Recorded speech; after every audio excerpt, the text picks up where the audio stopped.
দেখ প্রথম অঙ্কটা কি বলেছে, 2 এর ক নাম্বার অঙ্কটা পর বলেছে 5কে পরপর 5 বার যোগ করছে।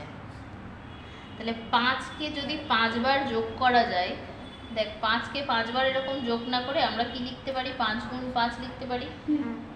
ঠিক আছে। আবার বলেছে তার থেকে 3কে পরপর 3 বার বিয়োগ করি। তাহলে আবার একই ব্যাপার, 3কে যদি পরপর 3 বার লিখি, সে পরপর 3 বার না লিখে আমরা কি লিখতে পারি, 9 বা এটাকে 3 গুণ 3 করে দিই। বোঝা গেল কি বলতে চাইছি? 3কে পরপর 3 বার বিয়োগ করতে দরকার কি, আমি গুণ করে দেবো। তাহলে 5 গুণ 5 আর 3 গুণ 3 এই দুটোকে বিয়োগ করতে বলেছে। এই দুটোকে বিয়োগ করবো কি করে? দেখ তাহলে আমি লিখছি এখানটা, তাহলে কি পেলাম আমি অ্যাকচুয়ালি 5 গুণ 5 বিয়োগ 3 গুণ 3, এই তো পেলাম আমি।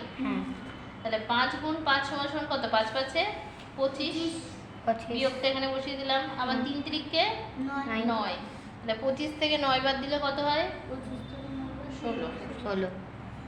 বোঝা গেল ব্যাপারটা কি?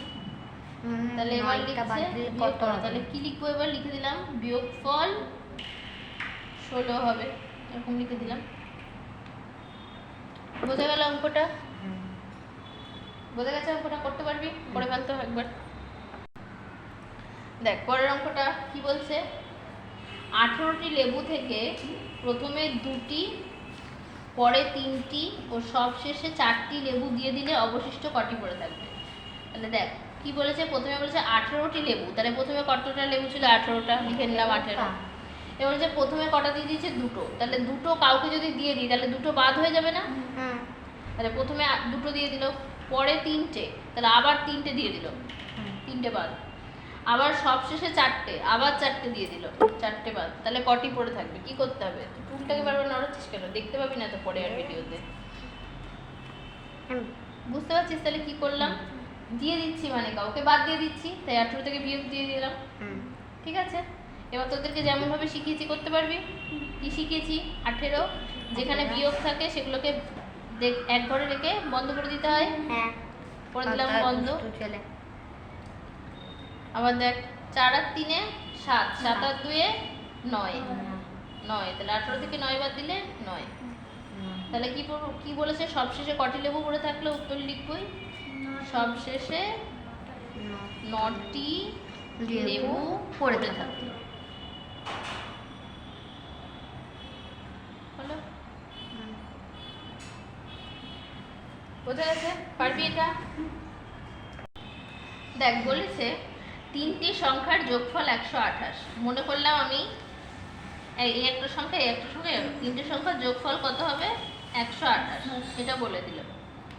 এবার বলছে প্রথম ও শেষের সংখ্যা দুটি যথাক্রমে 42 ও 48। তাহলে প্রথম সংখ্যা কত, 42, শেষের সংখ্যা কত, 48 না 28 দিয়েছে, শেষের সংখ্যা হচ্ছে 28। তাহলে এই মাঝের সংখ্যাটা কত, এটা হচ্ছে প্রশ্ন। মাঝের মানে এই যে তো শেখাচ্ছি তো, মাঝের প্রথম এটা, শেষ এটা, তাহলে মাঝে এটা। ঠিক আছে। আচ্ছা তাহলে এই রকম অঙ্ক কি করে বার করব, দেখো প্রথমে কি আছে 128 থেকে, তাহলে কি করব, এটা তো যোগফল। ঠিক আছে। এর থেকে যদি আমি এই দুটোকে বাদ দিয়ে দিই তাহলেই এটা পেয়ে যাব। এটা তো যোগফল, 3টেকে যোগ করে এটা হয়, তাই তো? তাহলে 3টে থেকে যদি এটা, এই দুটোকে আমি বাদ দিয়ে দিই তাহলে এটা পেয়ে যাব না? তাহলে দেখ এর থেকে প্রথমে বাদ দিয়ে দিচ্ছি কত, 42 বাদ দিয়ে দিলাম, তারপরে 28 বাদ দিয়ে দিলাম, দুটোকে পরপর বাদ দিয়ে দিলাম, মানে পুরোপুরি বাদ দিলে তাহলে পেয়ে যাব। কি বললাম ব্যাপারটা, যদি 3টে সংখ্যার যোগফল এত হয় তাহলে দুটো সংখ্যা যদি বাদ দিয়ে দিই তাহলেই আরেকটা সংখ্যা কত ছিল সেটা পেয়ে যাব। ঠিক আছে, সেটাই করলাম। 3টে সংখ্যার যোগফলটা এখানে লিখলাম 128, এখানে লিখলাম, প্রথম সংখ্যাটা বাদ দিয়ে দিলাম, তারপরে শেষের সংখ্যাটা বাদ দিয়ে দিলাম, তাহলেই মাঝের সংখ্যাটা পেয়ে যাব। বোঝা গেছে? দেখ 128, তারপরে এই যে একই পদ্ধতি ব্র্যাকেটের মধ্যে ঢুকিয়ে দিলাম। ঠিক আছে। এই দুটোকে যোগ করে যা আসবে তাই কেন লিখবো? 8 আর 2 এ 10 এর 0, হাতের 1, 4 আর 2 6, আর হাতের 1 7। যোগ আস্তে আস্তে মুখে মুখে করাও শিখতে হবে। বুঝে গেল?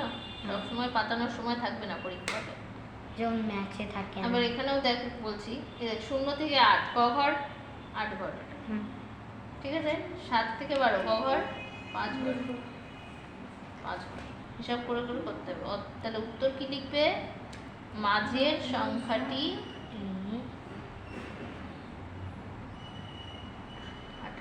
8। বোঝা গেল? হুম। পারবে?